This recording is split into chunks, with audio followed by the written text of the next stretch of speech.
My name is Marco with Board Game Revolution, and today we have an extremely special treat for you. That's right, this game to my right, and that is The Search for Planet X by Foxtrot Games. Now, before we go into what this game is about, let me talk about how this video is going to work.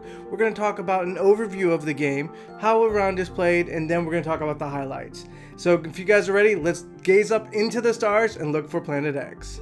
The Search for Planet X is a 2 to 4 player logic puzzle deduction game where players will be searching throughout space using the latest technologies at their disposal to deduce where the true location is of Planet X. A player may take one of 4 available actions during their turn: scan, target, research, and search for Planet X.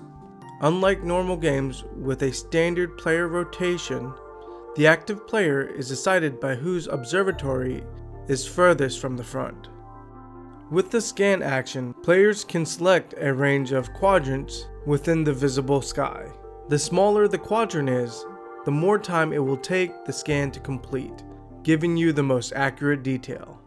The bigger the quadrant, the less time it takes, but the least accurate the detail is given. Here, the green player decides to look for gases between quadrants 6 and 9.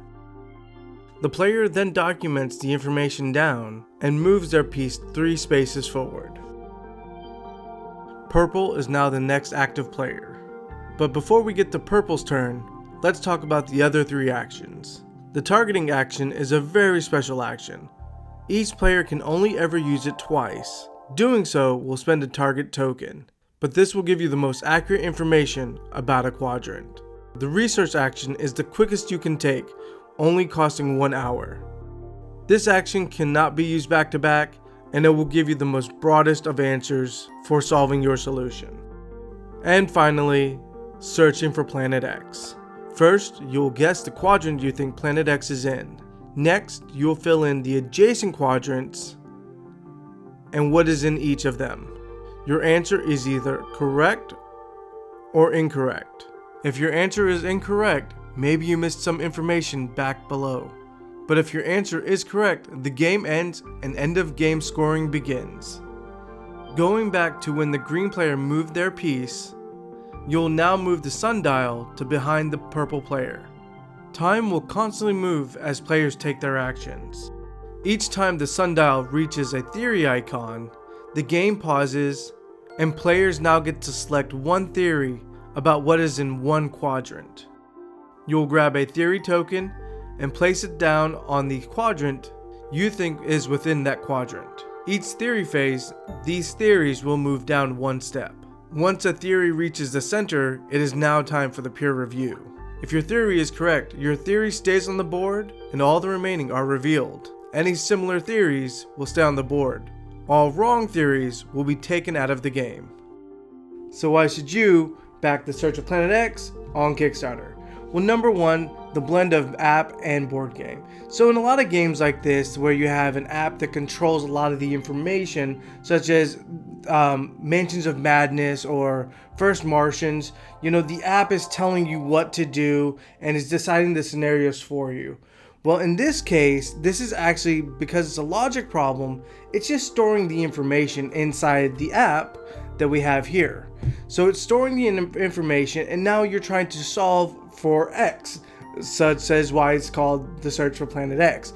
And that's what you're doing. You're trying to isolate, find out what's in each location to find out what could be the possibility of where Planet X is.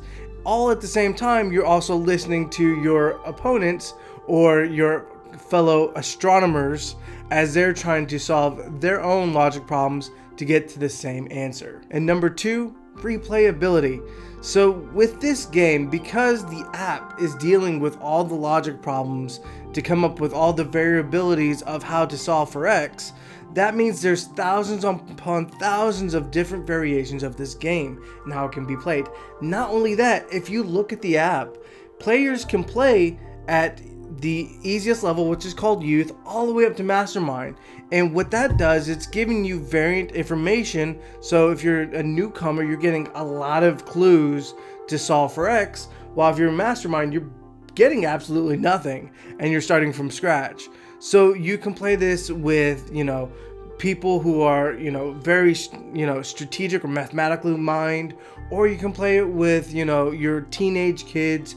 There's a whole massive group that you can play this game with because it kind of is custom tailored to that. And that's something you don't see in a lot of games because they like to specialize for those certain groups. But that's why I like this one, because it doesn't. Number 3, wait, before I say it, can you guys guess it?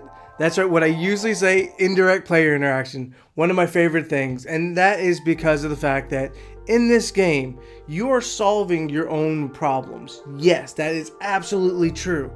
But not only that, everybody actually has to announce what they're doing, and sometimes like the sectors at least or what they're targeting.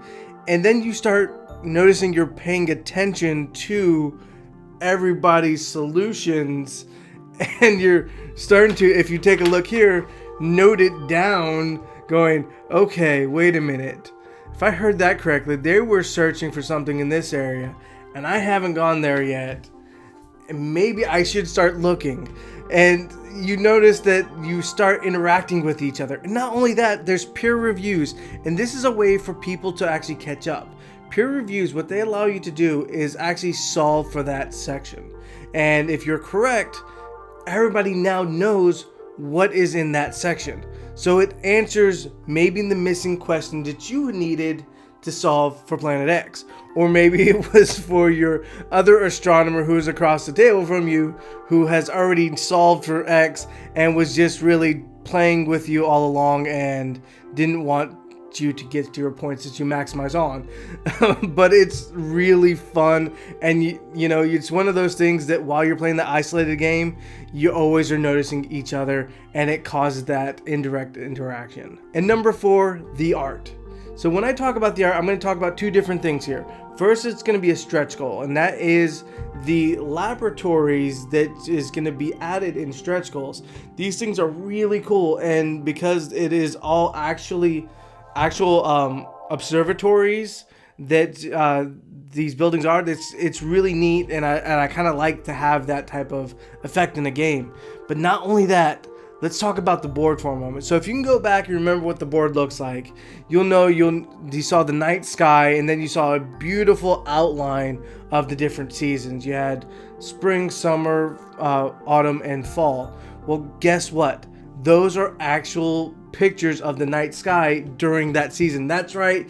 If you take a look at that night sky that is in autumn, that is the actual night sky that is in autumn. If you take a look at what's in summer, that's the actual night sky of what is in summer. And that little just effect puts so much more beauty into this game, because not only do you have a very colorful table presence, but you also have the sky on your table that is above. And it's just one of those things I absolutely have fallen in love with.